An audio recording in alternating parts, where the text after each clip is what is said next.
What's up, everybody? It's your boy Dave Drakes, and we are back for your favorite podcast in the world, Inside the Rig, the team Unfiltered. And of course, I'm joined by your favorite privateer, the one, the only, Ohio's very own Cade Clason. What's up, buddy? You had to bring up the Ohio thing because of who our guest is today. Yeah, essentially, and like apparently everybody fast from Ohio, as I'm learning. So there's a lot of them. There's a lot of them. Goodness. Chris Gates, mechanic for the team, mechanic for Mitchell Harrison. 15 of 16 main events so far this year. He's kind of crushing it. First year mechanic. He was thrown into the deep end and he is swimming. Boy. So he's a good dude. Really good on a bicycle. I'm sure we're going to talk about that. I don't know about his moto skills. I saw a video of him going over the bars one time and literally in his yard.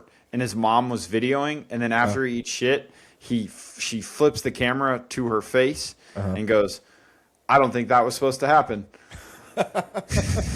So if I remember, I'll ask him about that. No, I'm looking forward to that one. Shout out to our amazing sponsors, the one and only PRMX team, of course, the amazing and, of course, ever supportive Partzilla.com. Make sure that you guys head to the... What are you laughing for? Just how you messed it up. It's great. I love it. I did. No, it's too late now. You're going. Get in there. The most amazing place for your OEM and aftermarket accessories. If you're going to go to the track, if you're going to be on the trail, if you've got anything that goes off-road or moves you from point A to point B, head to Partzilla.com. Not only is your customer service second to none, but their parts are always in stock, and they will get to you lickety-split. I have ordered a countless amount of parts from these guys. Too many to be exact, a lot more than I would like to admit because your boy crashes a lot. And of course, I never have to worry because the people at Partzilla.com has got me. Not only that, but they support some of the most amazing teams around in multiple disciplines of off-road racing.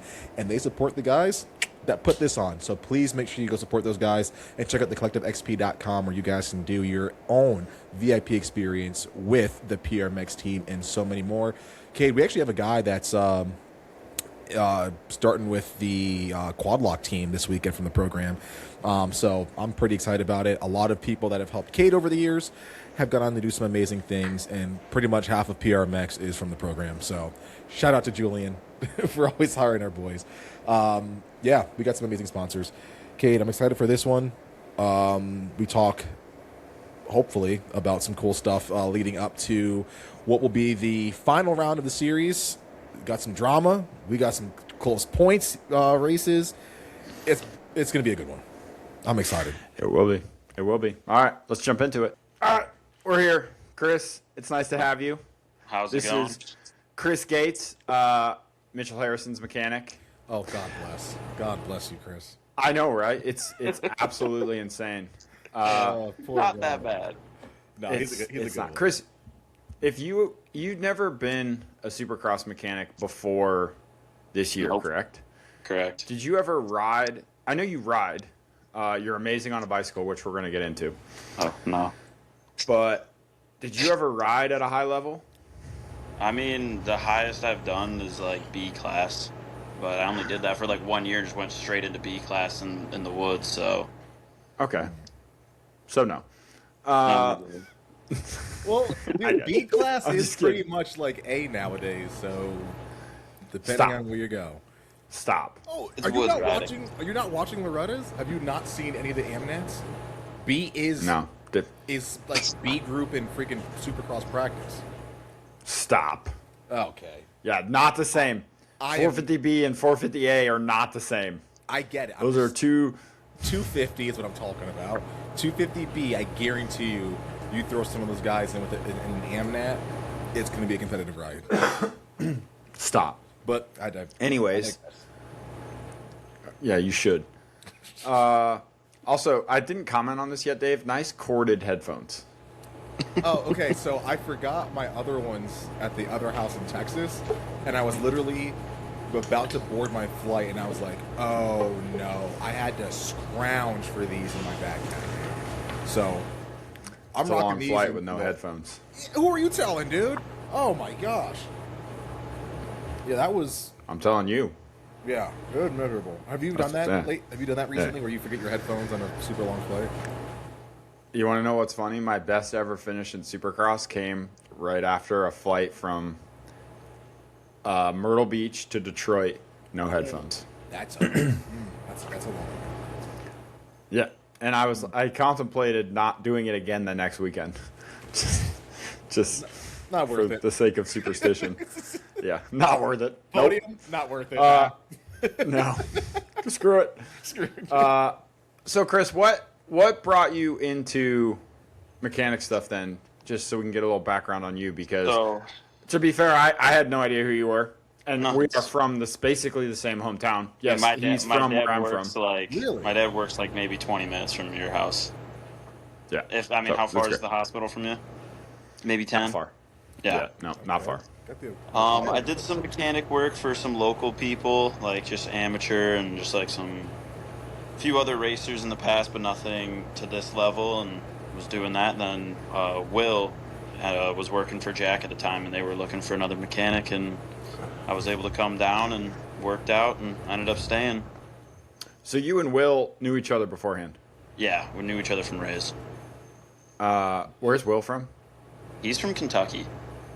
Okay, I was gonna say I didn't just think he other was side from of Ohio. Cincinnati. No. Okay, fair enough.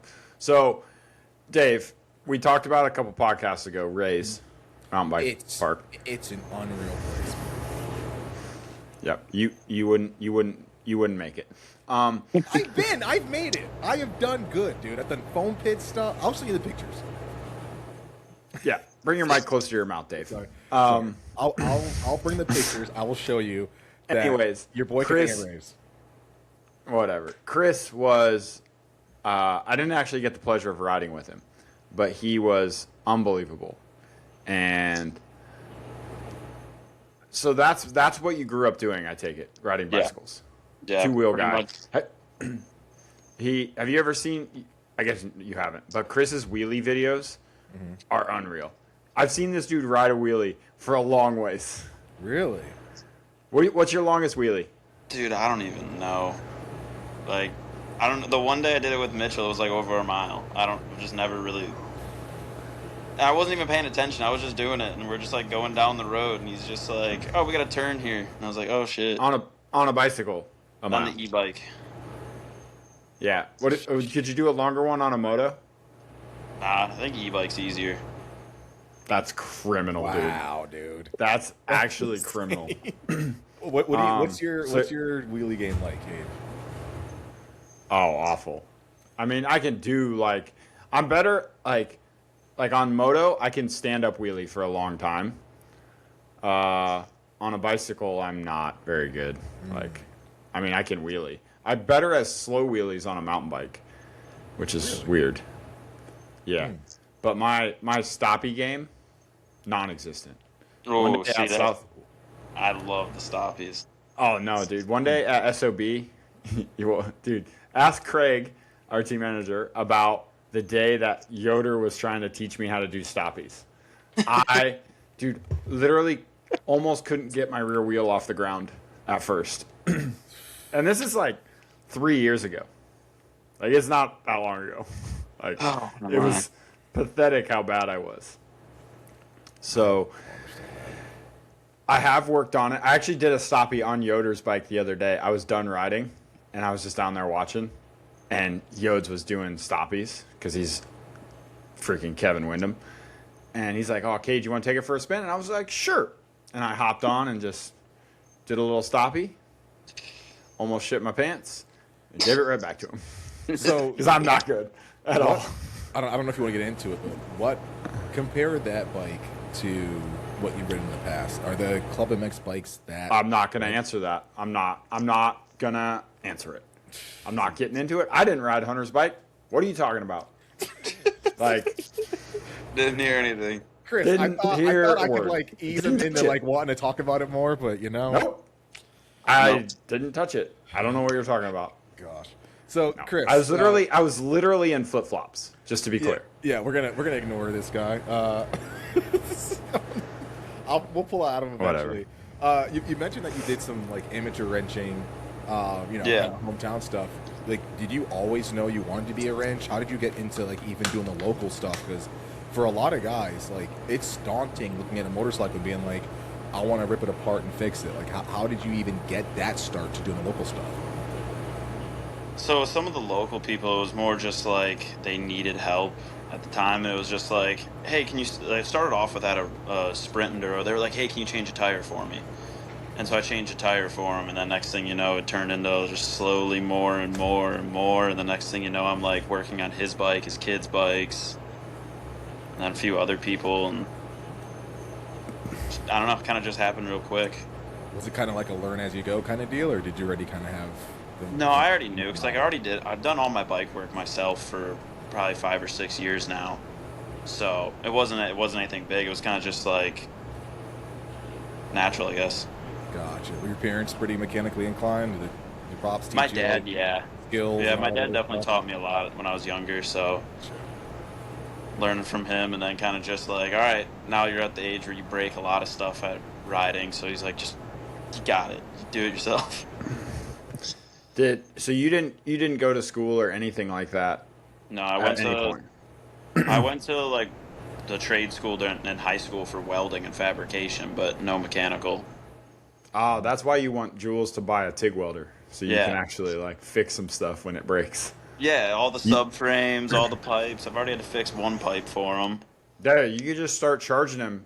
Yeah. That's what you need to do. You need to go buy a TIG welder, so you have a welder, Yeah. and just be like, look, I'll fix them here. I'll save you shipping. I'll save you whatever you pay the people. You just pay me a portion of what you paid this guy. Yeah. Shit, And- don't run yet. You could probably find. You could probably Oh, find there's pretty a- cheap off marketplace or Harbor Freight, dude. Yeah, I need to get You're something. welcome. I'm trying to make you more money after all that appreciate bonus it. money that we know Mitchell's paying you, right? Oh yeah, Mitchell's great on it. Is Right, Mitchell a okay. good bonuser? He's not bad. I mean, I'd say he's pretty Okay. standard. Okay, I used to harp on my teammates. I don't harp on the new ones because, frankly, none of them listen to me anyways. But back in the day, Mitchell and Hunter were not good bonusers, and yeah, they had to step their game up. He stepped his But- game up. He's been All right. grade A with me. Well, he's been really good all year. He's only missed one main, and do you still think it's your fault? Oh, dude, that one irks me. That whole shot device popping just irks me, dude. I- Will not. I You feel know what's terrible. you know what's crazy is that same thing happened to me like the week before or something like that. It was like right around the same time. Yeah, and I was lined up right next to Mitchell, and I got an unbelievable jump out of the gate. But as I'm like crossing the gate, I just see Mitchell's forks unload, and I'm just like, oh, that's not good. No, yeah, And I just keep going. that was Speaking the of mixture of stuff, that and bending his shifter. That part was just like son of a gun. Yeah, and I mean, that is just a part of it, right? I mean, there's been plenty of failures on everyone's part, and that's a part of your job, right? And it's a little bit different for you guys because your job is a little more, I think, black and white than, say, Mitchell and I's. Like, we can get, cleaned out by somebody and it not be our fault. But, like, parts can just break, and it's nobody's fault, and shit just happens. But then you guys have to take it on the chin because it's your guys' your guys' part. So, yeah, that sucks for sure. I mean, obviously, I bet you look at your whole shot device a lot more now. Yeah, definitely take a little bit more inspection. Like when I think it's mainly with like setting it. Like Well, and I ripped one out today at the practice track. It just happens. I mean, they get old. The plastic, especially as it gets hotter outside, the plastic just gets a tiny bit softer. And with how stiff our forks and stuff are, like they just rip out. It's just kind of a part of it. So, yeah. Have you guys had any other big issues so far this year? not really. I mean, other than a couple of shifters, and it's all the drama I've been there for. How did he actually bend the shifter in that LCQ? I think it was like right before the whoop section. because like the whoops were like off the start. The whoops were like against that left wall, I guess you would say. Mm-hmm. And it was right before then he like kind of ran a Honda dude high, and that was like when I saw it. And then it was like shortly after is when he kind of started not shifting. So I was like, that's my guess, but he has no clue when he did it either. Yeah, Mitchell's understanding of motorcycles isn't fantastic. I think I could give him. I think I could give him a flat tire, and he wouldn't know the difference. Dude, I think it was Arlington. He crashed in one of the qualifyings, came back. His bars were like mildly tweaked, and his clutch lever was like way down. And so I like straightened the clutch lever, and I'm like looking at the bars, like probably gonna have to like change these bars. And I'm like, so do your bars feel bad? And he's like, nah, they feel fine. What do you mean? And I'm like, your clutch lever was like way down. He goes, really? Like, just, I'm like, dude, you rode like 4 laps with it, and your levers are like. I sometimes think Mitchell's brain. Yeah, no, it's easy. Kind of solid, yeah. It's kind of a solid deal. Yeah. So, all right, we'll switch topics and go into outdoor stuff. You guys started riding outdoors probably what, 2 weeks? No, longer with Mitchell because Mitchell only cares about outdoors. Yeah, no, he's been on outdoors since we had that weekend break. So you've been on outdoors, yeah, for, gosh, 7 weeks now. Yeah, but we've been doing like typically Tuesday outdoors, Wednesday supercross. Does he have 2 bikes? No, 2 sets of suspension though. That sucks. Yeah. That sucks. Okay. Well, I'm glad you get to. Yeah. God bless you, Chris. We got to give you like an air hug, dude. Dude, we're fine. We finally last week. Finally, he's like, all right, he's done. I got to put the supercross suspension away, so we're just outdoors now. Oh, okay. Nice. He's that's been probably excited. a nice change of pace. I mean, trust me, for someone who's raced outdoors plenty of times, when outdoors is over, you're going to hate motorcycles for a couple weeks because if you think supercross is hard, outdoors is a lot worse. It's not even the same thing, dude. It really isn't the same thing. It's rough. It is, yeah, it is terrible. But yeah, so like, how's Mitch riding? What's going on? How's he doing?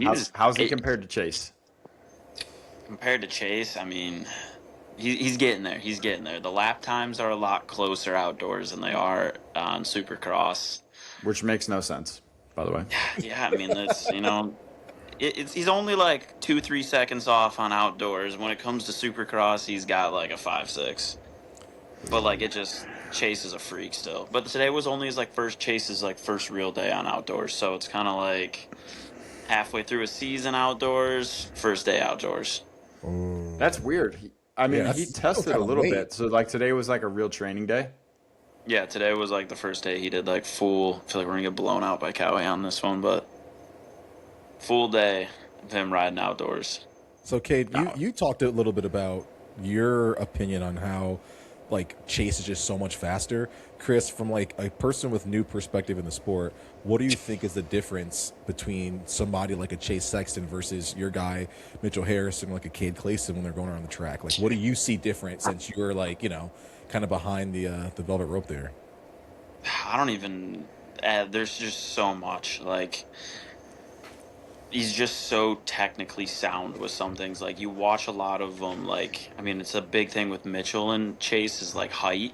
So just watching like the body position he gets into in the whoops is just doesn't vary. He just like hits the whoops and doesn't matter if he starts forward or back. He's just in the same position. And then he's just like so confident with a lot of it that he's just rides. Like, he looks bored half the time he's out there, and then it's like halfway through he's just like, we'll uncork this random quad. Like, it doesn't make sense. I've done that before. I'm not gonna lie. Yeah. Just like halfway through a moto, and then you like case it, and then you're really like, what? No. Actually, I did do that the day I was in Florida. I was mad. I was mad because they were all catching me. And so I was like, screw it. So I just jumped this big quad. And the first time I jumped it, I cased the shit out of it. I forgot about that. One day I was at Bennick's place here in North Carolina and doing a moto. and I was like, dude, I'm so tired of going triple single right here. So I just boosted the quad, frame cased it, crashed, got up, did it the next lap. And I'm talking, dude, I was 15 laps into a 20. Yeah.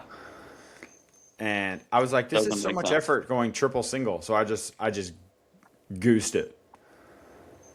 But Oh my god. whatever. I'm just as good as Chase. Just that's what I'm putting out there.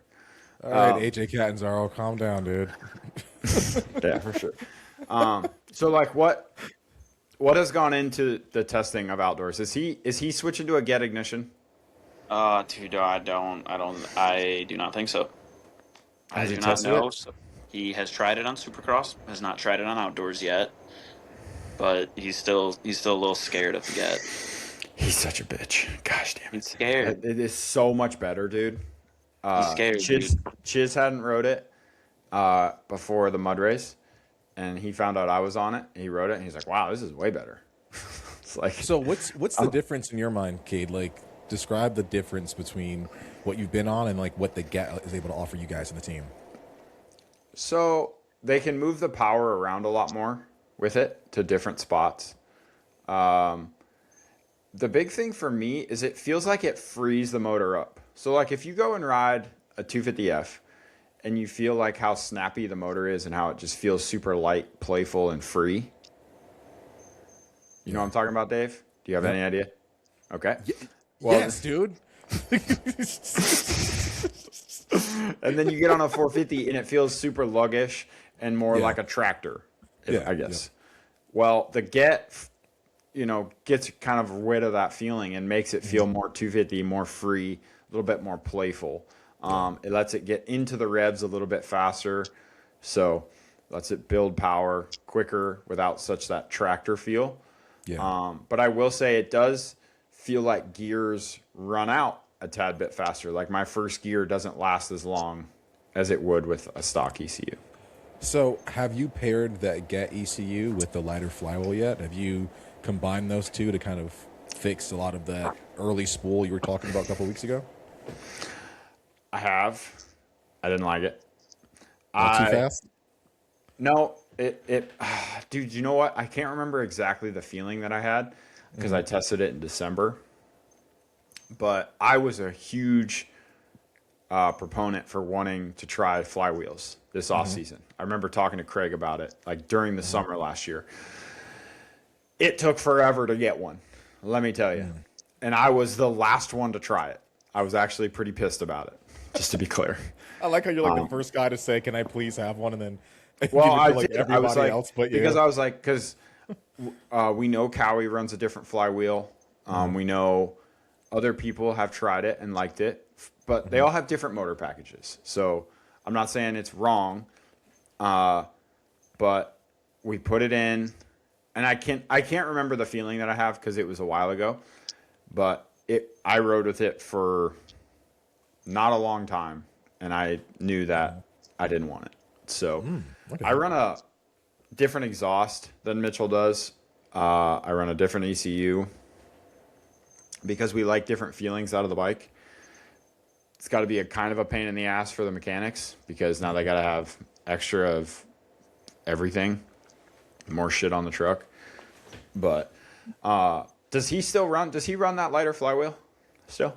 Yeah, his race bike does have it. I'm not sure. Oh, see, we went on this like little tangent of like went through a couple of stators, went through a couple of flywheels, because we had some stator issues. We had okay, I'll say it. You don't have to say it. We had a flywheel that we had cut that we think got cut poorly and was causing Mitchell to go through stators almost daily. Well, it ended up being a chipped little piece of a valve spring. Oh, in there? Yeah. Yep. Oh, okay. I didn't know that part. See? Yeah. So there was like a little piece, and it just kind of kept like shaving it down, but it wouldn't get stuck to it. And finally, we found it, and we were like, "Oh, great! Made life easy." Okay. Well, chucked stators at it for a minute. Just a few $100 in stators. Yeah. So then that flywheel, I'm pretty sure, got junked, and then a different motor blew up after. So now I'm like not sure which motor we're on at this point in time because there's too many in rotation. You should know that Chris? Dude, it was like one day we did it, then he blew up the piston, and we just swapped the whole motor. And I'm like, I don't think I got that original motor back. Once we start playing the Jenga game, like I said, there's like 3 or 4 spare 450 motors. I don't know. I can got only one tell you here. the one that has a bad drain bolt. Probably the one I got here. Wow. Wait, is it a motor that had a helicoil put in? Yep, it's that one. Oh, that motor. That motor needs to get thrown away. I did that Yeah. helicoil too. Yeah, that I don't like the helicoil because the first time I was taking it out, I'm like, why is it so tight? And it scared me. Mm-hmm.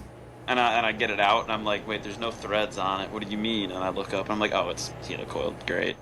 Yeah. Thank you for that. That was sometime last summer. It wasn't. I don't think it was my fault because here we go. No. Hear me out. Because I remember I had never. I'll wait. I had just blown up a motor, and they sent me one, and it was I rode 2 days or something. And I went to change the oil, and it was loose and just spinning, and took me forever to get it out. And so I called Jules. He was pissed. Obviously thought that I did it. But I was like, I don't know what to tell you, man. So I ordered a helicoil set off Amazon. And away we went, dude. And that was the first ever one I did. It was the bottom of my motor. So It's just scary. the time cert kit was way too expensive. Yeah, time certs are really expensive, but they last so much longer. Well, I don't know what to tell you. So we just need some new cases for that motor. That's all I'm saying. But I will say we had this conversation, me, Chiz, and Julian in the rig last weekend because Chiz was trying to understand like our motor rotation and stuff. And it is really nice having so many spare engines now. Yeah. Like, I mean, I have a spare engine here in North Carolina. Kyle has a spare engine for his bike. Peter's, that is. Like, we have enough tools to do our job properly, even when stuff breaks, which is so nice. Because that's the worst part is like you blow a motor and then you got to wait 2 weeks to ride and you feel like you lose everything you gained. Yeah, he was riding like 2 weeks ago with Justin Boyd was training. Mm-hmm. And yeah, just halfway through the day, a piston cracked, and we were able to have him back out within like an hour and a half. Nice. Yeah, I mean, that's just, the stuff being, especially for you guys being down there and like being able to like have your shop with everything in it, like that's next level. Dude, the other day I was filming a video at club and I rode in the morning. I was supposed to film in the afternoon. And what were you filming? Towards the end, I'll tell you about it later. It comes out, I think the video comes out the same day as this podcast. So, I don't know. I'll tell you about it later. Okay. So, the video might already be out when you see this. But I break my subframe, which then in turn breaks my pipe. Oh, because the subframe dropped and then broke my pipe. And of course, I didn't put my spare muffler in the van. So the filmer that I flew in had just picked up the rental car from the airport. So he drove an hour from the airport to my house, picked up a pipe, drove an hour and a half to the track. He got to the track at 5 p.m. and we filmed for 2 hours in the sunset. Yeah, it was a whole thing. Jeez. Cameraman Cam, dude. I flew him down to film a video. Oh, okay, so TMA stuff then. Nope. Good try. Oh, really? Oh, okay. No. Cool. Personal video. Look at that. Personal video. It's a big deal. I just got the first raw cut of it, dude, and it's sick. Yeah. Yeah, it's really good. I'll tell you about it at the end. Okay, Chris, cool. You don't get to know until it comes out. Sorry. It's okay. So what about Jack? So I deep dive everybody. So you're going to give us some insight on Jack. Is he doing the jumps yet? Yeah, he's jumping, dude. All the jumps? Yeah. Yeah, he did the double. He did like the little stupid skipper table thingy. He's doing everything. Him and Okay. Hambone both. Okay, because last week he wasn't. He was just coming back from being hurt, and yeah, it was a whole thing. So I'm glad. This is good. I'm glad. So Jack's on the 450 as well, right? On a 450 right now. Okay, how's he doing? Come on, Dude. we need some Dude, inside scoops here, okay. Chris. Yeah, Okay, yeah. Jack, Give us the I'll give juicy you drama, dude. Jack is looking pretty good. He's a few seconds off of Mitchell on that, but I'll tell you, a couple That's of the okay, days dude. a couple days of him riding looked a little concerning. Dave, my first day in Florida riding outdoors. Okay, I didn't get to ride outdoors at all before I got there, and I am not an outdoor guy. Okay. Let's just put that out there. This is last summer. They've been motoing this track for weeks. Okay. How far off of Jack and Mitchell do you think I was on my first day? Do do do do do do do do. 2 seconds. 10. Oh! I was 10 seconds. I was like 13 seconds Buddy. slower than Chase. What are we doing? Wait, what track Dude, it is was this? bad. At Jack's. No, Yeah, it was bad. dude. I wanted to quit. Like it was Yeah. embarrassing. Like I couldn't handle it. See, this It is was hot. This is, It was hot, It's stuff too. like this, dude. This is why I went to college. This is why, because like that feeling of I'm 13 seconds off of my friends. You would be the person that I'm like, and this is before Cade went pro. Like that's why, that feeling right there. That's why I went to college, because dirt bikes break my heart. Well, I don't know what to tell you, bro. But I grinded it Yep. out. I got a lot better. At High Point, I was like 0.3 or something slower than Mitchell in practice. I was really close. Yeah, that's not bad. No. So I don't know if I've ever told this story on the podcast before, but we get to High Point and we ride press day. It's me, him, and Yoder sitting in the lounge. And Mitchell looks at me. He goes, "Hey, man, I just want you to know if you need anything tomorrow or any help with anything, just let me know." You did. Yes, I love that. And I've told that story before. You Dude. did, and you were like so heated.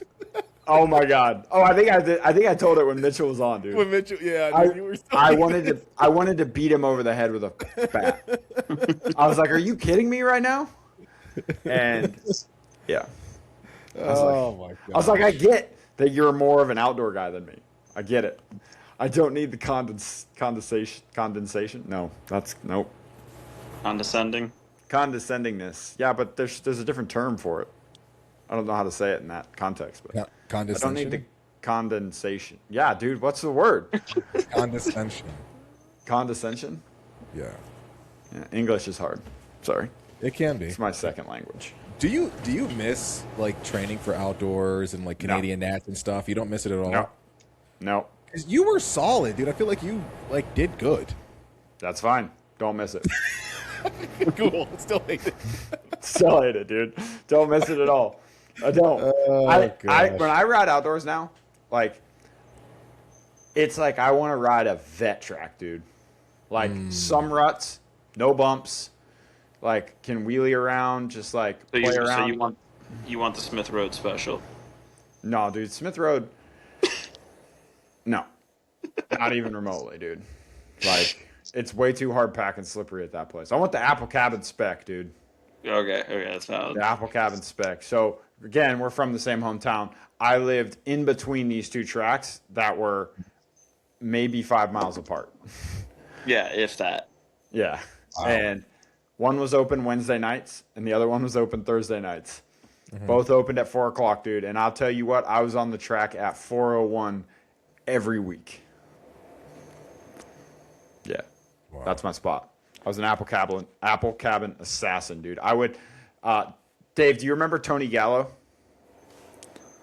Ex-pro, rode for Yep. Rock River. Yep. He was there. He was from our town as well. He was there on his Yamaha Rock River 450. I was on a KTM 125. Was running laps with him, dude. Couldn't pass him, but I was on his wheel, and it was sick. Jeez. I was the man at that place. From like the time I was on a 65 to big bikes when I moved out of Ohio. It was my spot. Yeah. I never hear stories of like you like during amateurs like you being quick. It's always you're always No, that's because I pushed over sucked. and you're like, yeah, you say I suck, but then you're like, back Well, in the day I was like, it's my spot. It's a little different. You know what I mean? oh goodness. It's a little different. It's not even called Apple Cabin anymore, Chris? It's called like the Tree Farm or some shit. This is news to me. Yeah, it's like because it's a Christmas tree farm now. It's not an apple orchard anymore. I think it's always been that. I don't know. No, it used to be an apple orchard. I haven't been there in a couple of years. That was my first job. My first job, I worked at the haunted house there. Dude, we went and rode those trails on pit bikes not that long ago. There's a few things still there. Oh yeah, I mean they do the haunted house every year. I thought they stopped. No, the haunted house is like their main business, dude. They make so much money doing that. Damn. We've gotten drastically off topic here. That's what happens. Yeah. How many like You're inside the of your rig. guys' home tracks are still open in Ohio? Those three. And you got Amherst Metal Arcs. Yeah, Dude, they keep closing ours. I don't think any of the tracks that I grew up on are still. Dude, it just sucks because I feel like the owners get burnt out more than anything. Yeah. Yep. Like they don't get the I don't know, they don't get the accolades, recognition, appreciation, support, all of it, for doing it. And then instead of selling it to someone else who wants to run it, they sell it to, a developer, or something, for more money than it's probably worth, and then you got to go build a track somewhere new, which kind of sucks. Which is harder, It's crazy, but so like we had another one in Ohio called Malvern. Yeah, it was great. It was a sick track, great dirt, big jumps.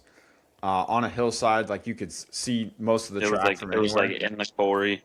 Yeah, and there was a garbage dump across the street, and they sold it to the garbage dump people to expand their dump, and now it's gone. And it was a badass place. It had a huge parking lot. They had qualifiers there and money races there. It was sick. Me and Jeremy Hand went freaking toe-to-toe there one time for a money race. But great talk. Cool. What was thanks for chiming in there. what was the that one track that they had those? Remember the moto fight clubs during COVID? They did an Ohio. Oh, track. That would have been Youngstown. Yeah, like an industrial Youngstown park kind of area. That place looked pretty cool. I never That thought it was track was Ohio sick. Moto, but it looked sick. Yeah. It was just like on the side of the highway. They just built a track, and it wasn't there when I was growing up. But when I would come back in the summers when I was racing in Canada, I would go ride there sometimes, and it was a cool spot. Just a fun local track, like nothing crazy. Yeah. Dude, there's so many good tracks around. Dude, did you ever go to Beans? Dude, I love Beans. See, I love Beans too. But so when I was growing up, we had Beans, Crow Canyon, Scenic Highlands, Broken Spokes. They were all kind of down there in that New Philadelphia area, and they were all sick. All of them. Dude, Beans just always has a ton of mulch, so it's always good. You guys just that's tracks like, after anything, huh? Yeah. Beans, Broken Spoke, Apple Dapple, Haunted House. Dude, what are these freaking track names, dude? Yeah, you ain't wrong. Briarcliff's a good one. My best friend's sister.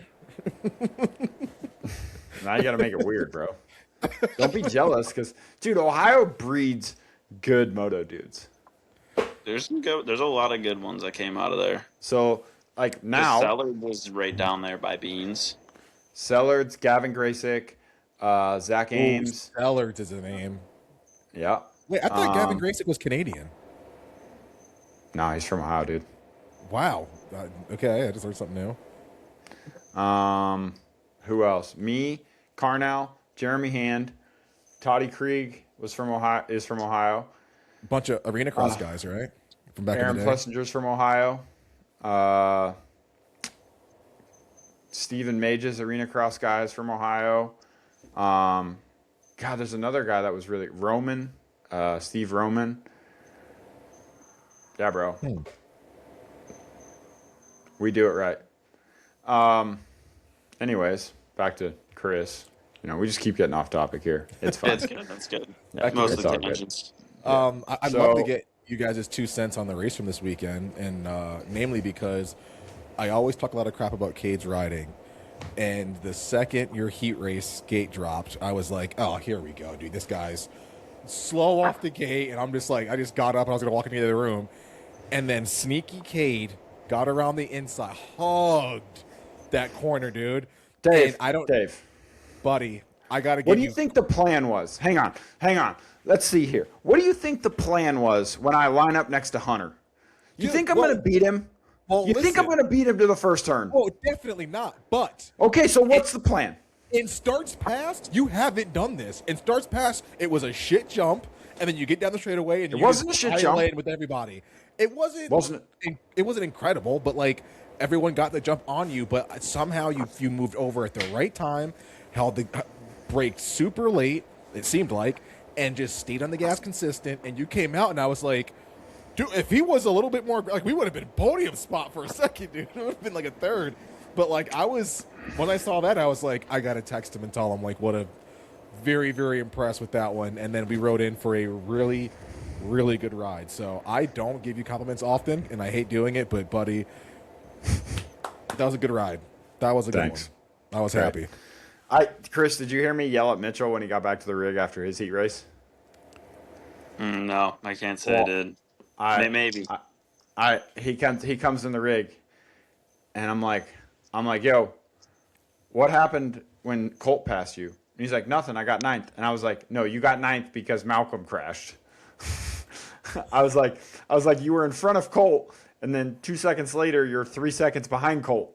I was like, what happened? And he's like, oh, I don't know. He just pulled away from me. And I was like, that's a big deal. Like, that's not good. Not when you qualified faster than him. I was like, what happened? He had no idea. Not even you know sure. What happened? All I know is he had a little bit faster lap times. Than Colt? No. Or Colt. Colt had faster lap times. Okay. I don't know. It's so hard for me to, like, pay attention because, like, dude, all the races, I mean, like, up until just recently, I've been driving to them. So, like, I go to the race and then we're just immediately driving home. Like, I don't even have time to, like, watch the recap or, like, I can't even take my eyes off Mitchell. If I don't watch Mitchell, I'm like, oh, he's there. Nope, he's over there. Like, and you just lose him so quick. Like, I mean, I'm asking you about Mitchell, so. But that's what I'm saying. I don't even know what he did, what Colt did to get around him is what I'm saying. Like, I just saw Mitchell, and the next thing you know, he comes around and Colt's in front of him. I'm like, shit. That's funny. I don't know. I can only see 10% of the track from where they put us, too. Yeah, it does suck for you guys. You guys work your ass off, and you guys get no good seats. We roost the shit out of you guys most of the time. Yep. And you guys just stand there. I can't believe none of you wear earplugs. Yeah, it doesn't. That's I don't know. It doesn't faze me. That's a really good point.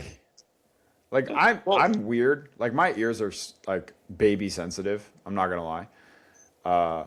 Like when I ride my bike back to the truck without my earplugs in, like I think it sounds like shit. It kind of stresses me out because I've ridden with earplugs for so long. But yeah, it's mind-boggling to me that you guys are all down there. It's loud as hell, and none of you care about your health. I mean, once you have the headset on, it's fine. Like, headset's on, like, you're good. You can barely hear it. If you say so, sir. I don't know.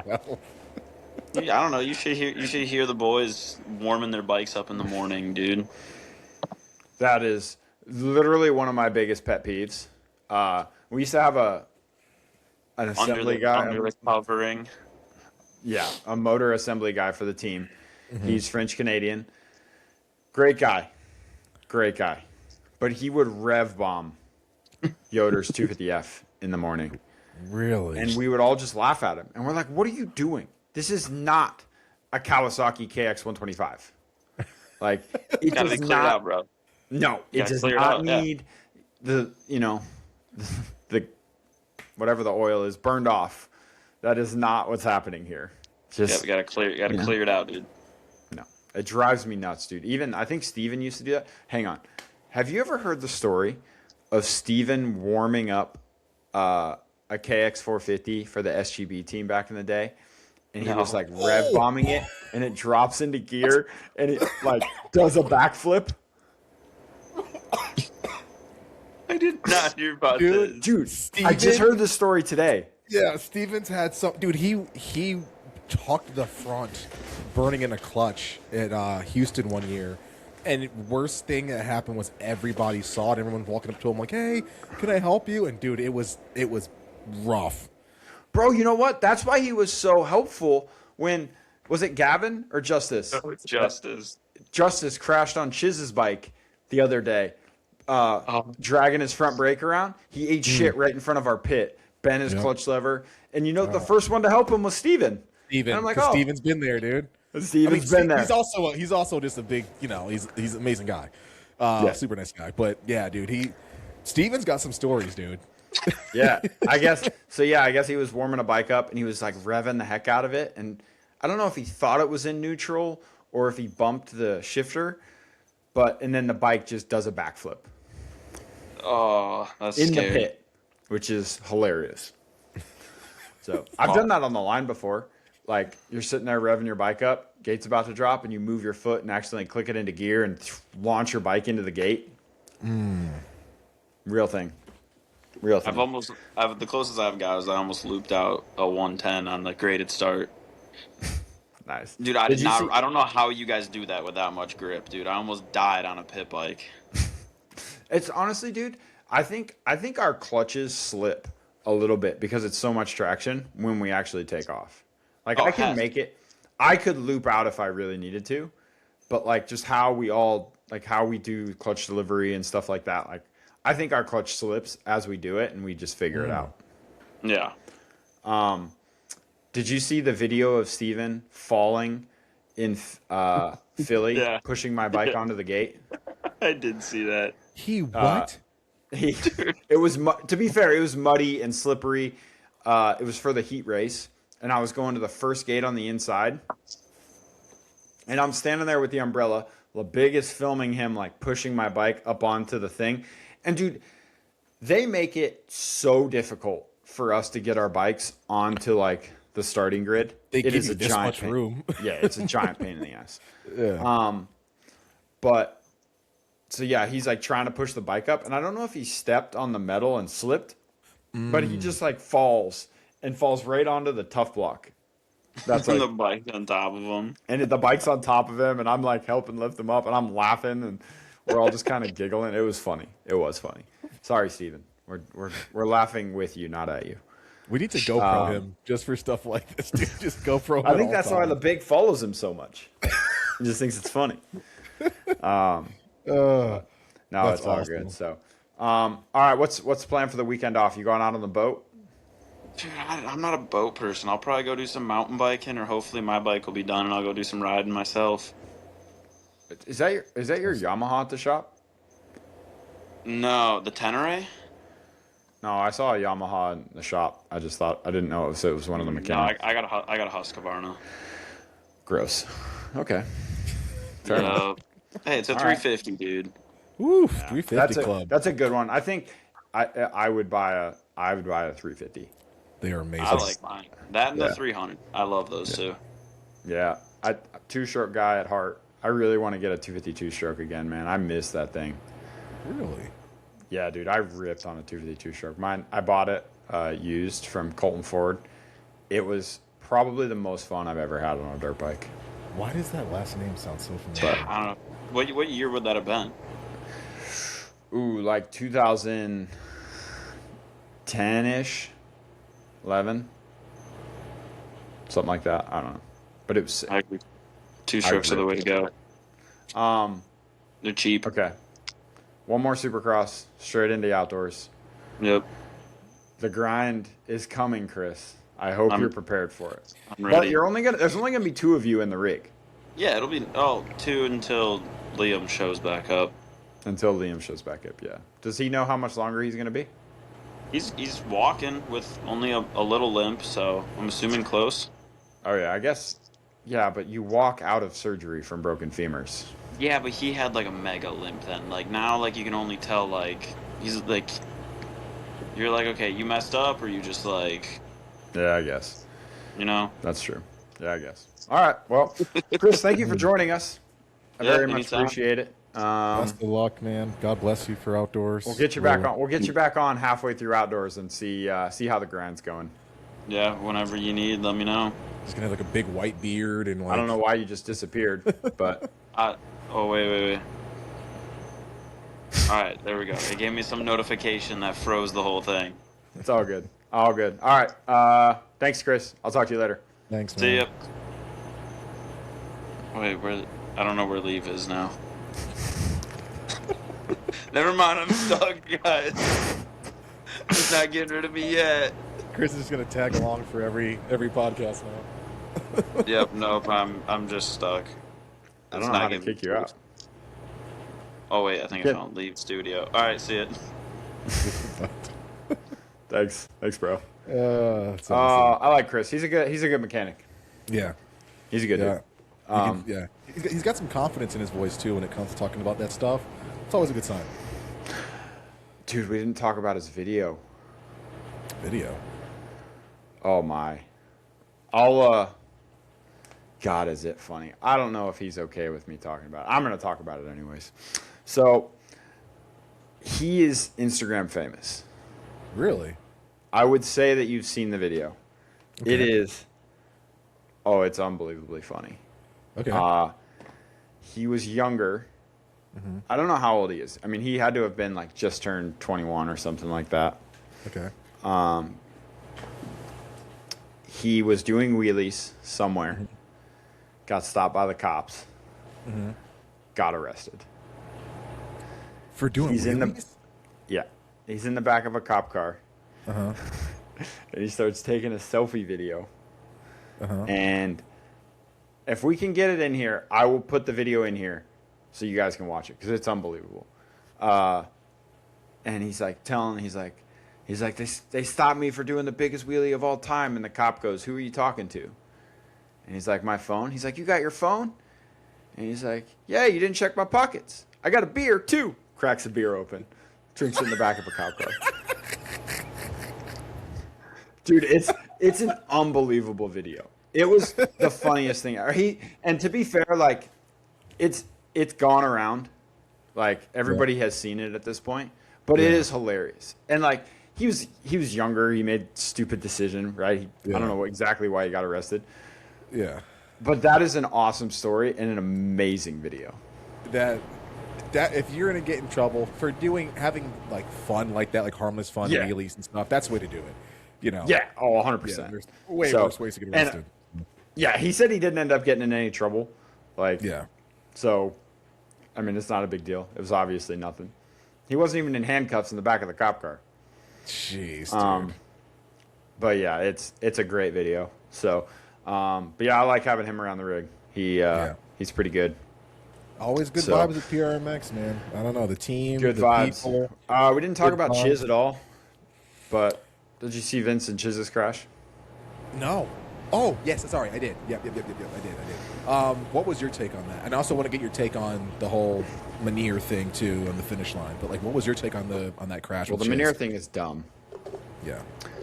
Well, we'll get to that. The Chiz thing, I mean, it's just Vince's fault. It was Vince's fault, dude. Like, come on, Vince. Be a fucking man. You got passed up the inside. Why are you trying to cut over on him in the sand where you know nobody has traction? Like, this is the shit that Vince does that just pisses everybody off because he just refuses to give an inch even when he's losing, and he caused them both to crash.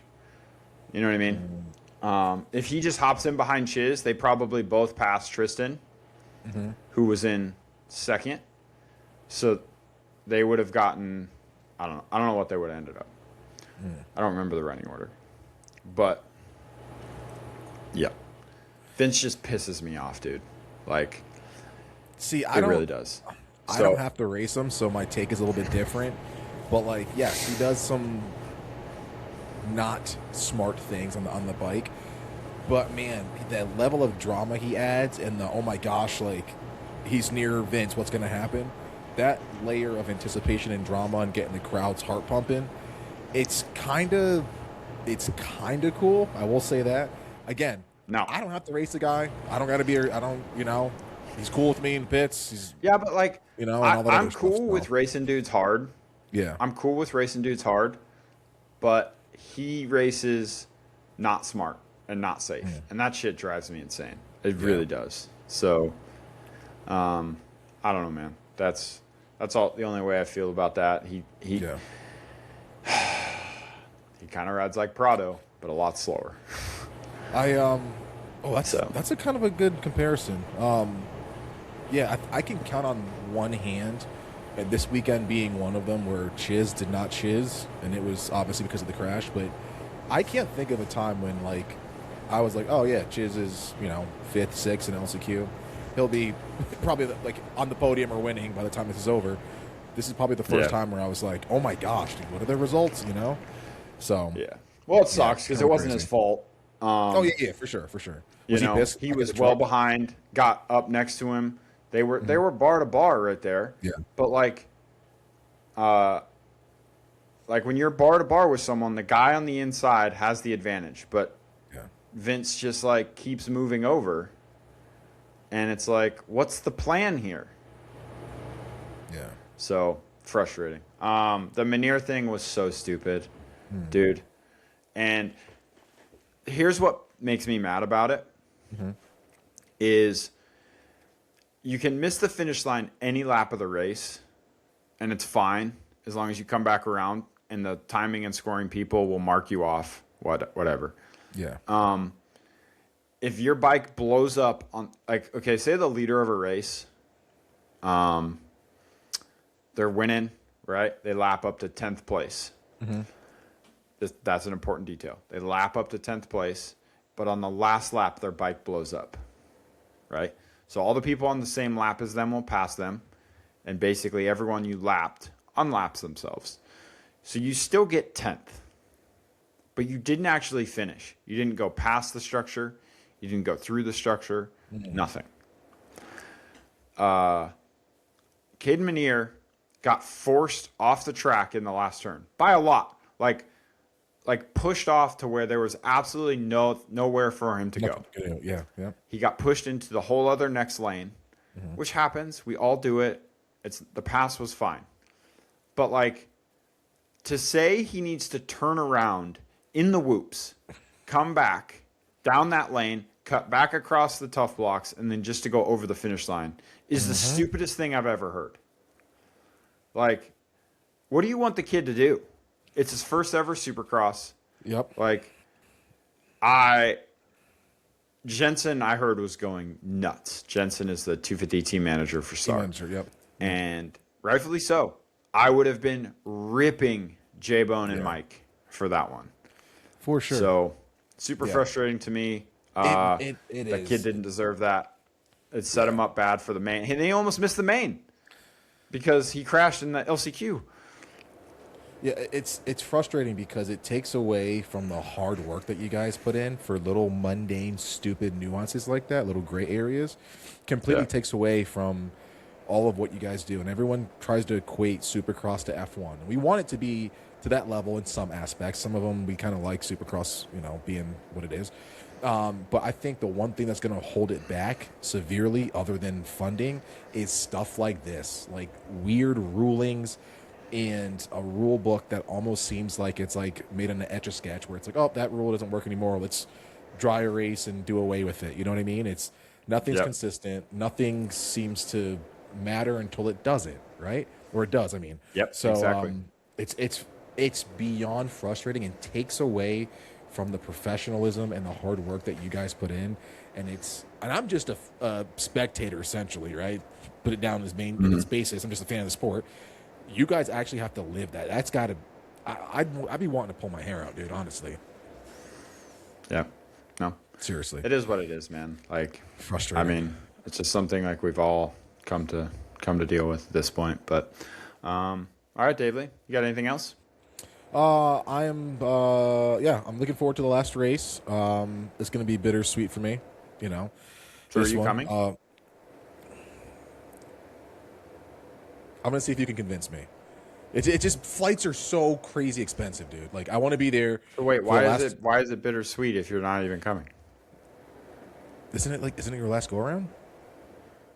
How do you know that? I can tell. What do you I'm mean your you can friend. tell?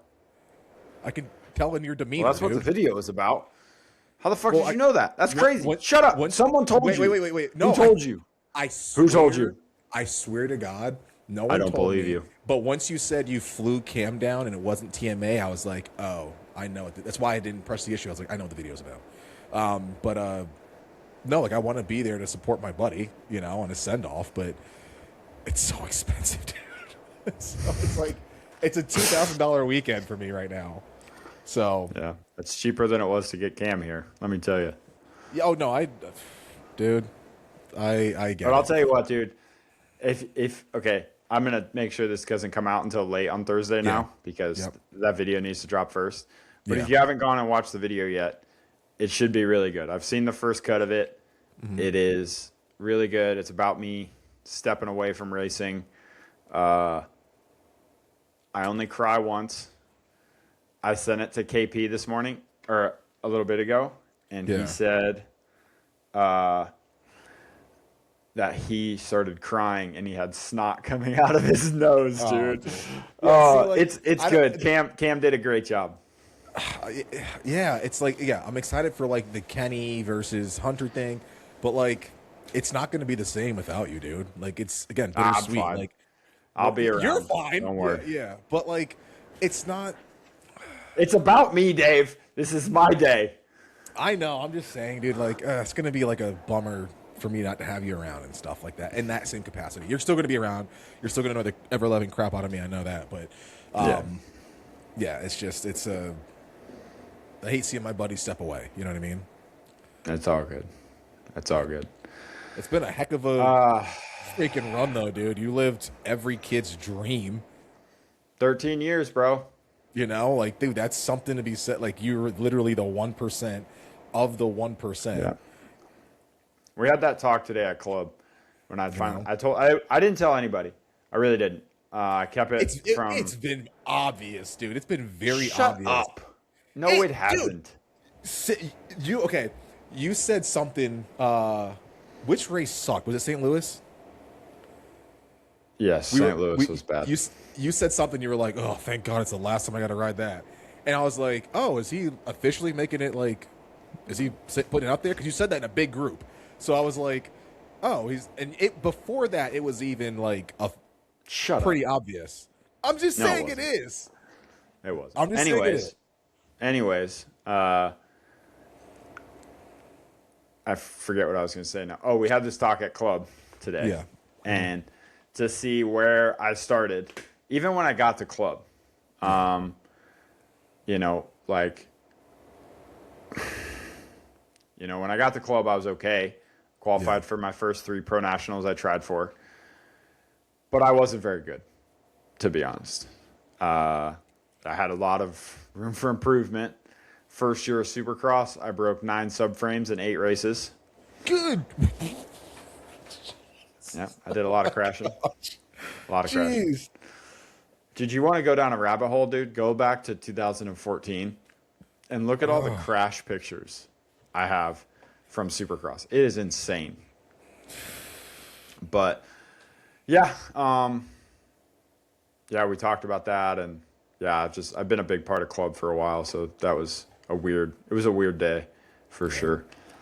But yeah, all right, we're done. We're done here. Thanks, Yeah, Dave. don't get me teary-eyed. All All right. right, see you next week. All right, buddy.